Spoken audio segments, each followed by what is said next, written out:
In the 90s, a huge number of actresses in Hollywood made the box office of any movie. They are still loved by audiences, with many revisiting their films frequently. Some of them are still on Hollywood Olympus, but most of them are fading into the shadows. Demi Moore is one of these actresses.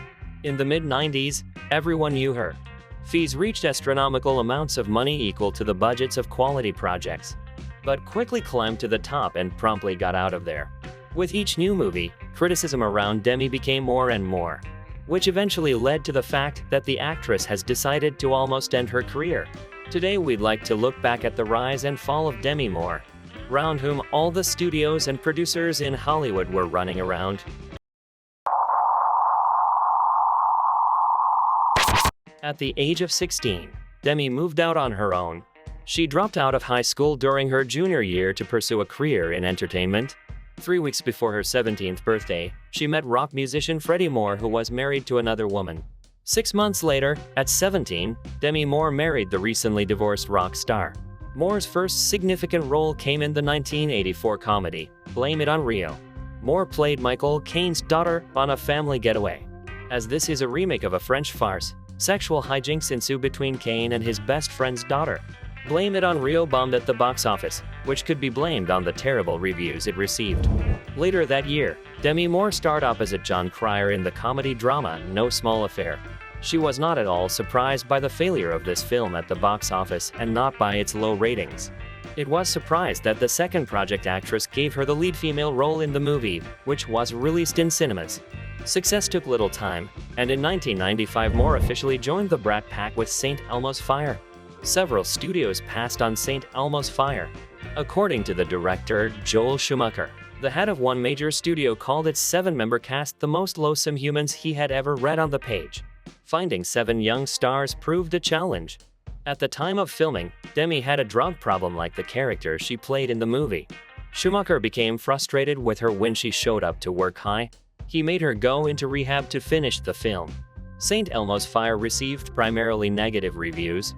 It opened in 4th place at the box office behind Rambo, First Blood Part II, which had been in theaters for 6 weeks. That doesn't sound like the most promising opening, but St. Elmo's Fire went on to gross nearly $40 million on a $10 million budget.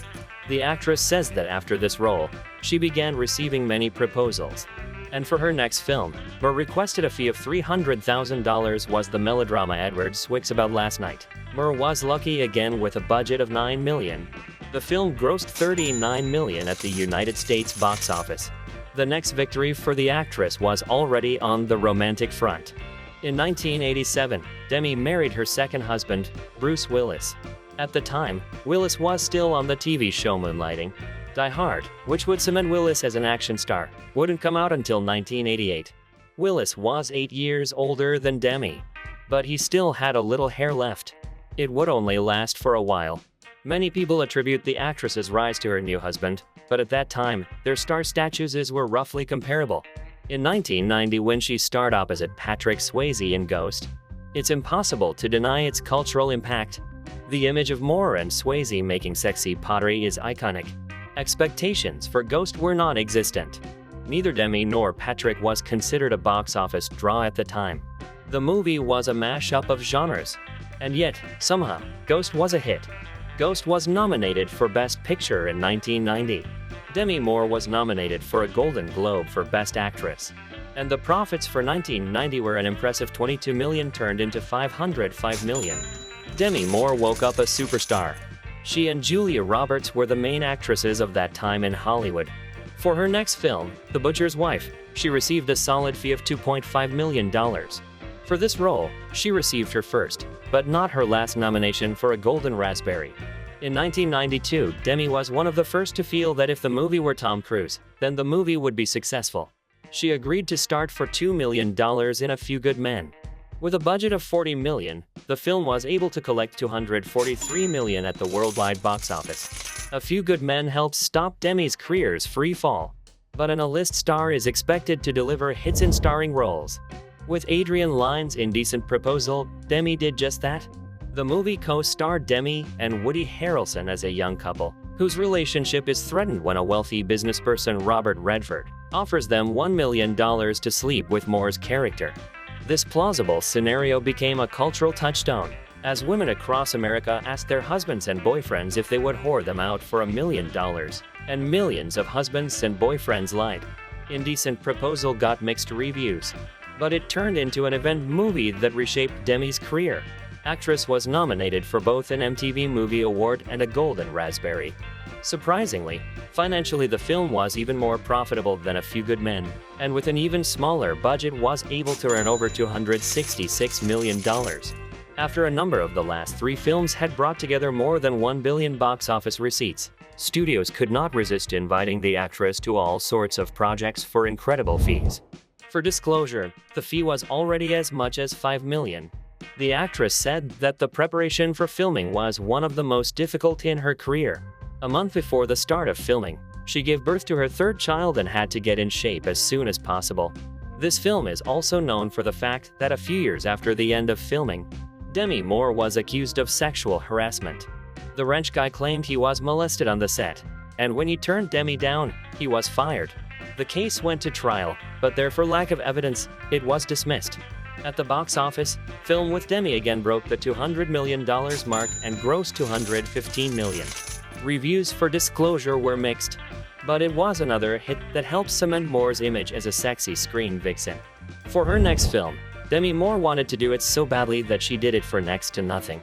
And a modest budget of $12 million could make $37 million. The actress had 4 box office successes in a row, and her career was cloudless. But then came The Scarlet Letter with a fee of $5 million. This was the actress's first project in which she influenced the production.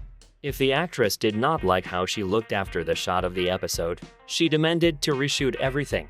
It came to the point that scenes were reshooted, only because Moore wanted to try her hand in the same scene but with a different hairdo. When such demands began to disrupt the timing of the production, she sometimes paid for the shooting out of his pocket, but changing outfits and hairstyles still did not stop. When the shooting was completed, the actress rejected the music of 2 composers who signed the studio, and instead, she demanded to sign John Barry. At the box office, The Scarlet Letter was one of the significant failures of 1995. The $46 million picture has collected only $10 million. The actress received several more nominations for a Golden Raspberry. Critics destroyed the film by giving her an average score of 3 out of 10. In 1996, such a failure still did not affect the actress, and she could request a record fee for women. Demi was paid $12.5 million to star in the racy comedy, making her the highest-paid actress in Hollywood. There was a lot of buzz around Striptease due to actress's paycheck and her nude scenes. Demi Moore explained the research and training that went into the role. And yet, the movie stunk. As a comedy, it wasn't funny. And even though Demi Moore had been voted MTV's most desirable female for several years, the scenes of actress stripping weren't very sexy. In short, nothing about the movie worked. Following in the high-heeled footsteps of showgirls, Striptease got terrible reviews and bombed the box office. And as the highest-paid actress in Hollywood, a naked Demi took the blame. Since G.I. Jane, the actress, signed on before she filmed in 1996, she received $11 million for her participation. Once at the box office, the film received both mediocre criticism and the same audience reviews. And Demi earned her second consecutive Golden Raspberry for her role. At the box office, it grossed only $48 million on a budget of $50 million. Here began a protracted divorce process by Bruce, and along with so many failures and scandals because of the divorce, the star career of the actress went downhill. In 1999, she tried to come back with the thriller Passion of Mind, but the film was not even released at the United States box office, and the actress received yet another nomination for a Golden Raspberry. Leaving the cinema for 4 years, she returned with the film, Charlie's Angels, Full Throttle. The film came out worse than the previous one, and Moore was again nominated for a Golden Raspberry. After Angels, the actress disappeared from the cinema for a few years, and then came back with the horror movie Half-Light, which American cinemas also ignored. After such blows, Demi Moore decided to withdraw from significant roles and focus on supporting roles. But surprisingly, all these films failed in cinemas. Now the actress is 60 years old and she still sometimes shoots. True, the role is different from what it was 30 years ago. Demi had probably the most precipitous fall in history. Literally, after the failure of 3 films within 1 to 2 years, the career of an actress went to the bottom. Perhaps the actress has come to terms with and does not want to waste her time on movies that no one will watch later.